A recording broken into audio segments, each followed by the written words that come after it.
Most of us learn vocabulary the wrong way. Today, let's do it right. According to Oxford Dictionary, there are over 170,000 words in use currently in the English language. Typically, the native speakers know 15,000 to 20,000 word families or lemmas in their first language. But what is lemma? Let's learn that word. Come with me. Lemma is a noun which means the basic form of a word. For example, this word build here is a lemma. And what are its different variations? We have builder, we have building, we have builds, and we have built. So, the most effective way to be able to learn English, or for that matter, any other language quickly, is to pick 800 to 1000 most commonly used lemmas and learn those. If you learn 800 of these most frequently used lemmas, you will be able to understand 75% of the spoken English that is used normally in daily conversations. So how do we go about learning these words?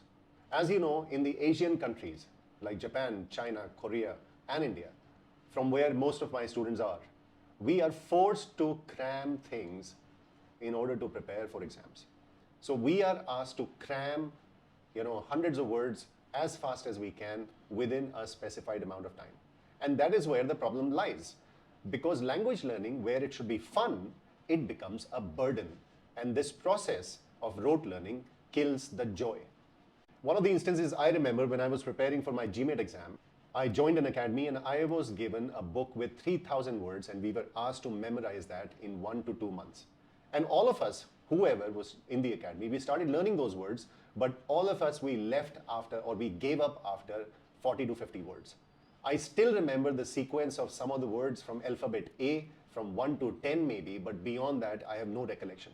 Although in the last 25 years, I have learned all of those words and more, but that is because I was able to create a system through which I learned. I have used the same system with my students all across the world, and this system has been very, very successful. The premise of this is to get away from rote learning and enjoy the process of learning. We have to spend time with these words. We have to accept these words, and once we understand the meaning and the usage of it and we start using it in our writing or speaking, we find out that those words, they become our own and they naturally flow as for a native speaker. Here are 5 tips to improve your vocabulary, and 5th one is the most important one. So stick till the end. Number 1, focus on spellings. If our spellings are good, it has a direct impact on our pronunciation and reading comprehension. And it shows that you are detail oriented. When we look at the spelling first, when we come across a new word and we go onto the dictionary to find the meaning, the first thing we should focus is on whether the spelling is usual or unusual. For instance, in case of a simple spelling like dog, we know that it is usual. But there are other spellings like Q, which is a line formed by people. There is no way in the world that we can know this spelling without learning it. And that is the beauty or the bane of the English language for second learners. When you come across a new word, as I said, you should find out whether it is usual or unusual for you. What is usual for me can be unusual for you. If you find that it is unusual, please spend some time with that word to find out what is the discrepancy in that word from what you expected. And if you spend a few seconds understanding that, I promise you that that spelling, the correct spelling, is going to stay with you forever. But if you miss that at that time, then you will continue to misspell that word for the rest of your life.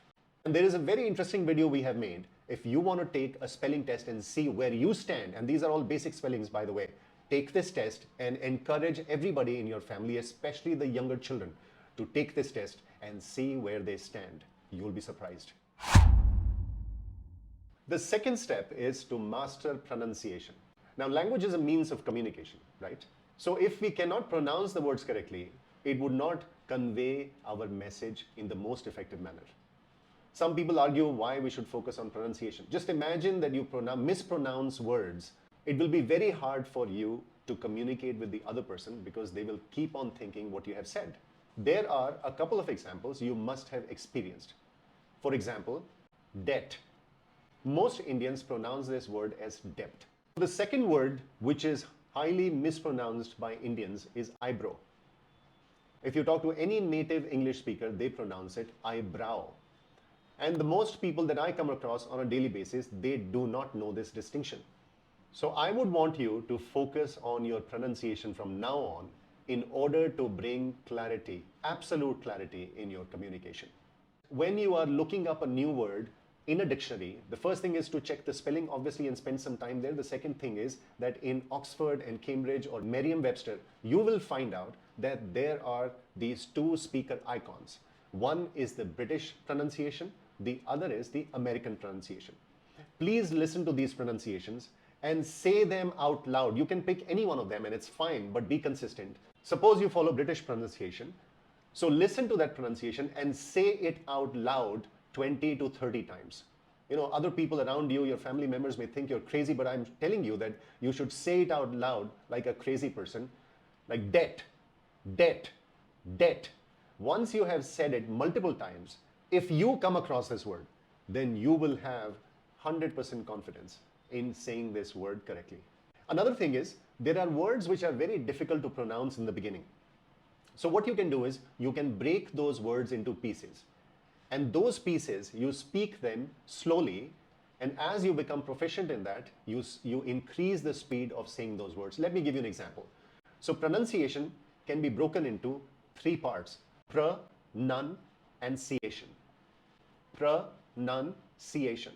And then as you increase your speed, you will find that the word will come out beautifully. Pronunciation. Pronunciation.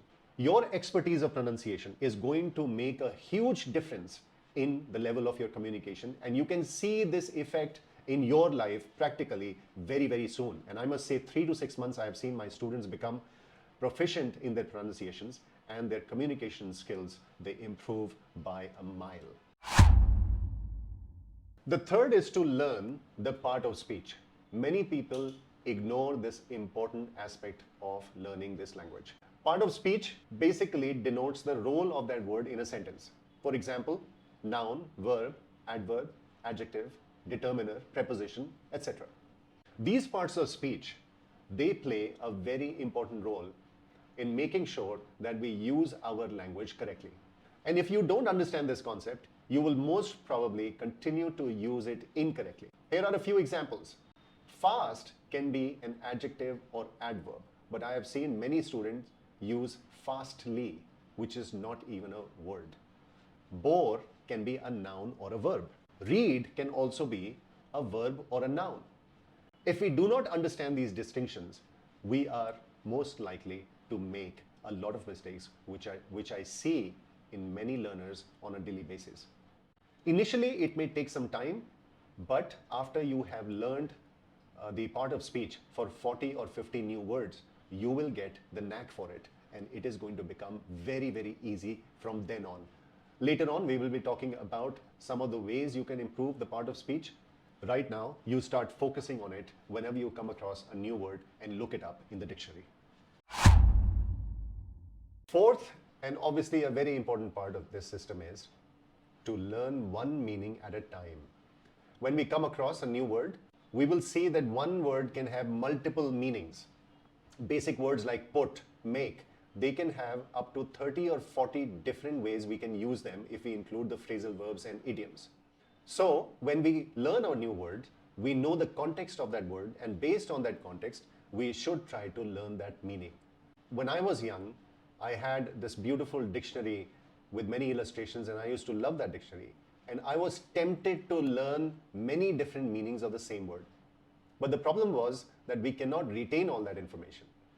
So gradually, I relied upon the same trick that I'm telling you today, that if you focus on only one meaning, over a period of time, you will come across those different meanings, and you will be able to traverse the whole diversity of meanings that one word holds.